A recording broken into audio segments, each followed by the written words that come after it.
Good afternoon, and welcome to the DCTV News at Noon program. The Southwest TV Translator Association underwrites the news, and Dolores County Broadcasting Network provides the support for DCTV. The News at Noon program assembles the best and most interesting news from the area, offers intriguing content for its viewers, and provides local weather for the Four Corners region. Give us a call with news tips or topics you'd like to see covered. The number is 677-4119. We appreciate you watching today's show. It's live on Wednesday at noon and rebroadcast at 2:30 and 8 p.m. and again re-aired on Saturday at noon, 2:30 and 8. I'm Kendra Cook, and my co-hosts are Kelsey Kiesling and Jerry Tope with the weather. Here's what's in the news for August 24th, 2016. According to the Cortez Journal, the Cortez Fire Protection District has received a $2 million grant to build a new fire station. Fire Chief Jeff Vandervoort said Tuesday a station will be constructed at North and Washington Streets to replace the existing station and administrative building there. The total cost of the project, which has been in the works since 2012, is about $4.2 million. The grant is an Energy and Mineral Impact Assistance Fund grant from the State Department of Local Affairs. The fire district has been saving money for the project for the past several years and will put down $1 million towards the project. The remaining $1.2 million will be paid out over the next 25 years through a lease purchase agreement. Both the existing station and administrative building are more than 40 years old and are not compliant with current building codes, Vandervoort said. The buildings eventually will be torn down. According to Vandervoort, the current Station 1 isn't big enough to house newer vehicles. If the department were to buy a new ladder truck, it wouldn't fit. The new station will have more space, training, and equipment too, he said, and will feature an exhaust filtering system to clear the air after vehicles start up inside. Firefighters will be able to make use of a fitness room, which the new building will feature. Training spaces will be available for the public as needed. Administrative space will feature offices and a conference room. The building will be compliant with building codes and the American with Disabilities Act. Vandervoort hopes a construction company will be chosen by the end of the year, with groundbreaking potentially taking place by next March. The district is working with Pacheco Ross Architects of New York. Though they didn't present the lowest of the 5 bidders, the firm specializes in building fire stations, and the district will save money in the long run by working with them. Since the district recognized the need for a new station in 2012, the department has added full-time firefighters and calls have gone up substantially. The Fire District Board has helped to support the project, and DOLA officials worked with the department. The chief is happy that the new station will combine and eliminate 2 outdated buildings and will do so without any new tax raises. According to the Cortez Journal, for more than 2 decades, the National Park Service monitored the wolf packs in Alaska's Yukon-Charlie Rivers National Preserve. Now, so many of the predators have been killed by the state's Department of Fish and Game that the feds have had to drop the program. It's no longer feasible to conduct research, according to information recently published by the watchdog nonprofit Public Employees for Environmental Responsibility, or PEER. The state has been shooting the wolves when they wander outside the boundaries of the Federal Preserve to try to increase populations of moose and caribou for human hunters. According to Greg Dudgeon, superintendent of the preserve, since 2005, 90 wolves with ranges in Yukon-Charlie have been killed, including 13 radio-collared animals that were essential to the park's study. Each of the preserve's 9 wolf packs has lost members, and 3 packs have been entirely eliminated, while another 5 have been reduced to a single wolf each.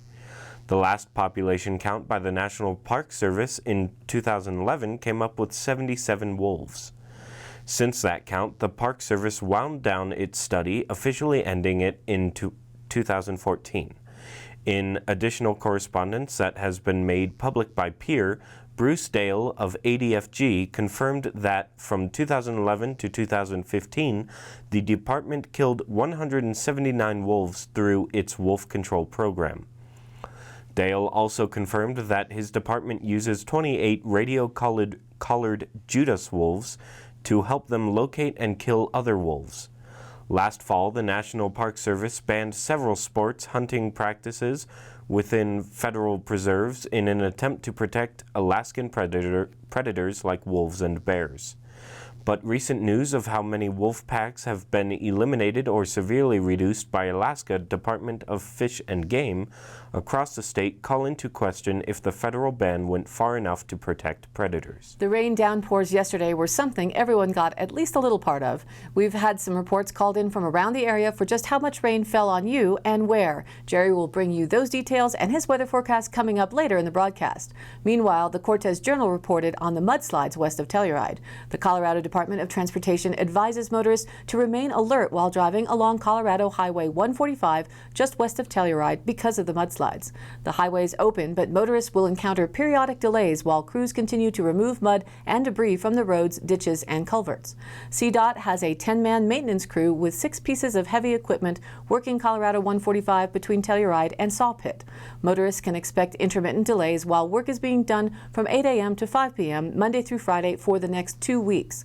CDOT maintenance foreman Tyler Carlson said this last incident was not quite as significant because the work that has been done in the area has really helped us prepare for additional rains. The culverts, which had been previously cleared out by crews, are working well and water is able to more efficiently run through them and under the road. Be sure to check out the cotrip.org website for up-to-the-minute details of road closures and conditions around the state. According to the Durango Herald, the pressure was on the Durango School District 9R School Board to pass the tax increase measure Tuesday night, not to meet the La Plata County Clerk's deadline, but to beat the Bayfield School District's bond issue to the 3A designation on the ballot. They have already invested some money in 3A materials, Superintendent Dan Snowberger said about the Stronger Schools, Stronger Community group working to pass the mill levy override. Since Bayfield is hoping to pass a bond issue, it seems like 3B is more appropriate for Bayfield, he said. The board passed the resolution at 5:35 p.m. and the sealed resolution was faxed to the county clerk, Tiffany Parker, by 5:45 p.m. The Bayfield board was not scheduled to meet until 6 p.m. The 9R board also approved agreements with Animas High School and Mountain Middle School, both public schools, charters by the Colorado Charter School Institute, to split the funds raised by the tax increase on a per-pupil basis. The override would provide $1.7 million in 2017. The language on the ballot will require the district and 2 charter schools to use the funding in several areas, including programming to graduate students who are college or workforce ready, recruiting, retaining, and training teachers, and providing 21st century safe facilities. The Durango Herald reported on the southern Colorado earthquake that was originally reported near Trinidad at a 4.5 on Tuesday. Then the U.S. Geological Survey downgraded the strength of the earthquake near the New Mexico-Colorado border. Geophysicist Don Blakeman said Tuesday's quake had a magnitude of just 3.9. The quake struck just before 11 a.m. and was centered about 26 miles southwest of Trinidad, Colorado. Authorities in Las Animas County, Colorado, and in New Mexico's Colfax and Taos counties say there are no reports of damage. According to Wikipedia, for what it's worth, the last earthquake to hit Colorado was back in 2011 on August 22nd at 11:46 p.m. with a moment magnitude of 5.3 and a maximum Mercalli intensity of V, that means moderate. The epicenter of that intraplate earthquake was 10 miles west-northwest of Trinidad, according to the USGS. It was the largest natural earthquake to affect Colorado for more than 100 years. That earthquake occurred as part of a swarm of smaller quakes that started the previous day. Intriguingly, that quake was within 24 hours of another unusually located quake in Virginia, a 5.9, that spurred theories all across the internet, from underground nuclear bombs being exploded at DUMBs, or short for deep underground military bases, which are said to be at both locations, or dark matter events, or HAARP, the HAARP, related weather anomalies connected with geoengineering activities. We sure do live in tumultuous times, regardless of the source of these things. International attention today shifts to the 6.1 quake in Italy, also occurring yesterday, that is estimated to have killed around 73 people and could be felt as far away as Rome. Our thoughts and prayers are with those all around the world that are struggling against floods, fires, and earthquakes. According to the Durango Herald, after 2 students had an extreme allergic reaction to the school's and school officials had to borrow Epipens from other students, Durango School District 9R is planning to change its policy and stock Epipens in all school health offices. During an anaphylactic shock episode, which is the most extreme type of allergic reaction, a person's airways can swell shut. It can be fatal. The most common anaphylactic reactions are to foods, insect stings, medications, and latex, according to the American Academy of Allergy, Asthma, and Immunology. The Colorado legislature approved allowing school nurses and health centers to stock and administer the drug in the pens, epinephrine, 2 years ago, Oros said, but 9R decided there was not enough research available to merit changing the district's policy. These two incidents showed the need was there. The district will get the pens at no charge through the Epipen for Schools program. Local allergy and immunology specialist Dr. Donald Cook has agreed to write the standing orders for the pens, Superintendent Dan Snowberger said. There is no significant health risk to administering epinephrine during an extreme allergic reaction, Oros told the board. In the past few months, many Colorado school districts have reviewed their medical marijuana policies after the legislature passed Jack's Law, which allows school districts to write policies about where on campus medical cannabis can be used. District 9R currently has a policy that medical marijuana is not allowed on district property, in or on district vehicles, or on school or district-sponsored trips. And now here's our weather report. Yesterday, rain totals from the widgets on the roof here at the courthouse were 1.5 inches. Northdale reported 0.58 inches, and the weather station on John Humphrey's Place said 0.3. And 0.4 over near the East Pines. We would like to hear of your rain numbers and location, and as yet no one has reported having had any hail, but whatever you saw, please share by phone or Facebook. With this afternoon's heat, some remaining moisture will give scattered showers. Chances are at 20%. Activity over the San Juan should still be significant late today as well. Late this evening and into the earliest hours of Thursday will be cloudy. Then a couple of hours before sunrise, coverage will increase and slight chances of showers and thunderstorms begin. Chances will climb steadily all day Thursday and reach 40%, will remain at that level through Friday night. Saturday at about 30%, and then Saturday night through the remainder of the week, chances will be slight. Basically, once the clear part of today is past, cloudy and stormy will be the rule until Monday, when we should begin a few days of clear to start the next work week. The Rocky Mountain corridor will be busy with rain today, and in Yellowstone National Park, there's snow possible. Yep, snow in August. What an incredible place. Excepting for Florida, the East Coast, like the entire West Coast, is clear for the day. Most of eastern Kansas, northern Missouri, and central Illinois and southern Iowa are getting pounded again with severe thunderstorms and probable flash flooding today. Thursday and Friday, the front will move east, bringing a chance of showers and thunderstorms from the northeast and lower Great Lakes to the Ohio Valley. The trailing end of a frontal boundary will become nearly stationary from the southern plains into the central Rockies through Friday, keeping scattered showers and thunderstorms a possibility for those areas as well. Isolated and scattered showers and thunderstorms will also be possible through Friday along the Gulf Coast. Thanks to all these showers and thunderstorms, we will be kept cooler than typical for the average of August. High temperatures will stay in the mid and upper 70s until next Monday, when we should begin to reach into the 80s for a couple of days. Area averages for low temps should be at 50 and just under for the next 6 nights. Lots of clouds with the usual consequences for the rest of the week. And now back to the news. According to the Durango Herald, current Durango high school students will have a little more flexibility in meeting their graduation requirements after the Durango School District 9R board voted to make some changes Tuesday night.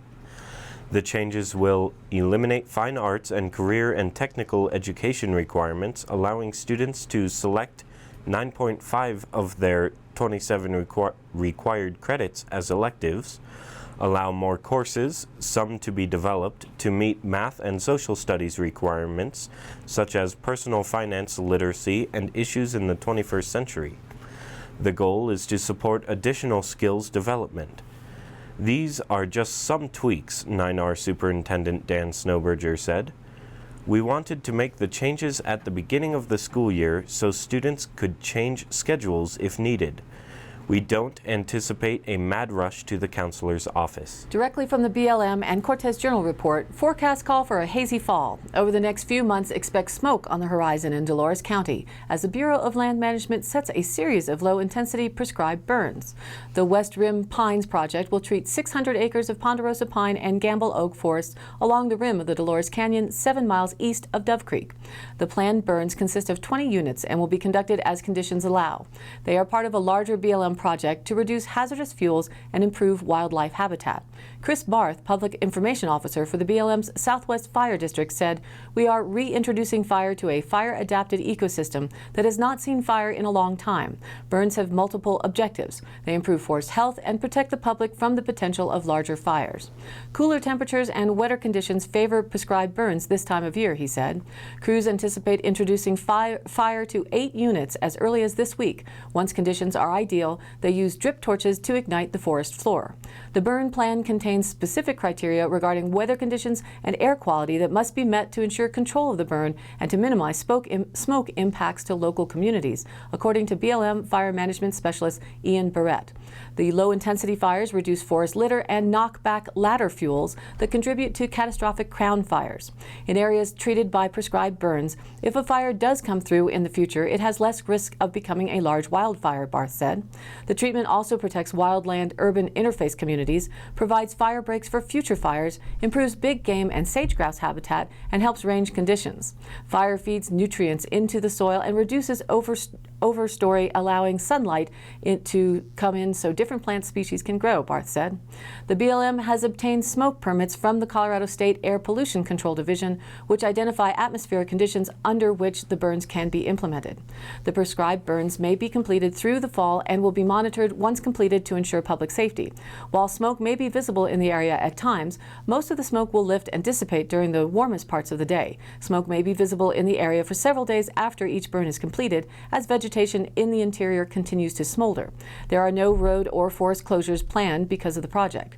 The San Juan Forest's Dolores District is also planning prescribed burns in the coming months. District Ranger Derek Padilla reports 3,000 acres of prescribed burns are planned in the coming months. If conditions warrant, the burns will take place in September and possibly October in Lost Canyon, north of Summit Reservoir, Doe Canyon, Carver Canyon, in the Glade area near the guard station, and around Carlisle Point.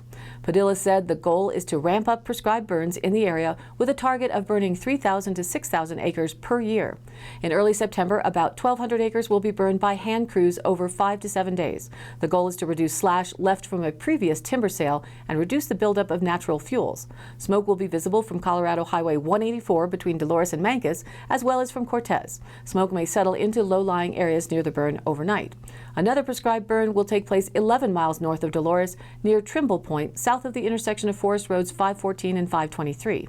Hand and aerial ignition methods will be used for 2 to 4 days to ignite 1,500 acres in that area, previously burned in 2007.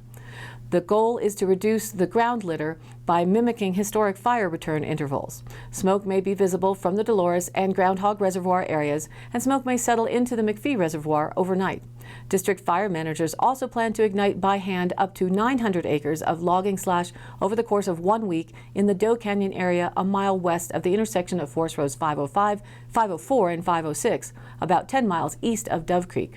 Smoke will be visible from U.S. Highway 491 between Dove Creek and Pleasant View, and again may settle overnight into those areas. For more information on all of the prescribed burns, contact the Dolores Ranger District at 970-882-7296. According to the Durango Herald, a group of 9 Shiprock High School students recently completed an 8-week coding workshop that provided web development training designed to encourage them to pursue a career in the field. Members of the Cultivating Coders staff were assisting students who were finishing up projects recently in anticipation of presenting them during a ceremony. The Albuquerque-based technology company started teaching free web development workshops in rural areas and on Native American reservations to help bring courses to underserved communities in New Mexico. Charles Sandage, the company's chief technology officer and lead instructor, led the company's first workshop in Farmington at the All Saints Church that finished in June. The Episcopal Church in Navajo Land partnered with the company to sponsor 3 workshops. The Shiprock workshop was sponsored by the nonprofit group Teach for America. Representatives of the organization were so impressed by the program when they visited the Farmington workshop earlier this year. Sandage said they helped fund and set up the Shiprock program within 3 weeks. The Shiprock High students are the first cultivating coders group to be taught the Mean Stack, a collection of JavaScript-based technology. Mean stands for MongoDB, Express.js, AngularJS, and Node.js. Sandage said the company shifted to the Mean Stack after speaking to employers who are looking for web developers who can code in the higher-level JavaScript.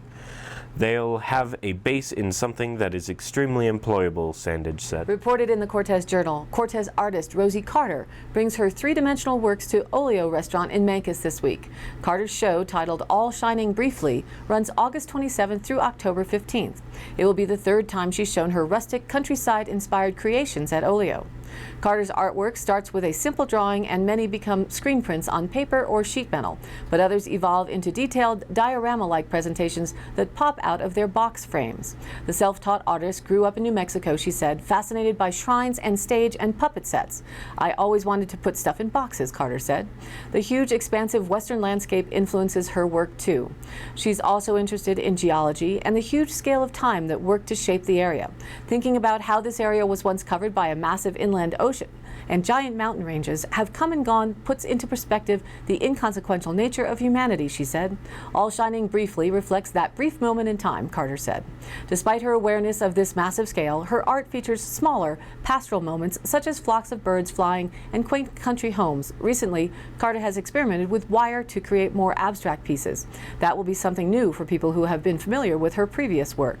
Carter is excited to show her work once again at Olio, which she said is a wonderful space to display art. She leaves her work open to interpretation for those who view it. Carter also is the owner of Home and Range, which deals farm-inspired products for homes and gardens, including Carter's line of screen-printed pillows, towels, and linens. For more information, visit her online at homeandrange.com. And now for the Dolores County Sheriff's Roundup for the week of August 15th through the 21st. Deputies responded to a town resident's report of suspicious people around the rock building at the school.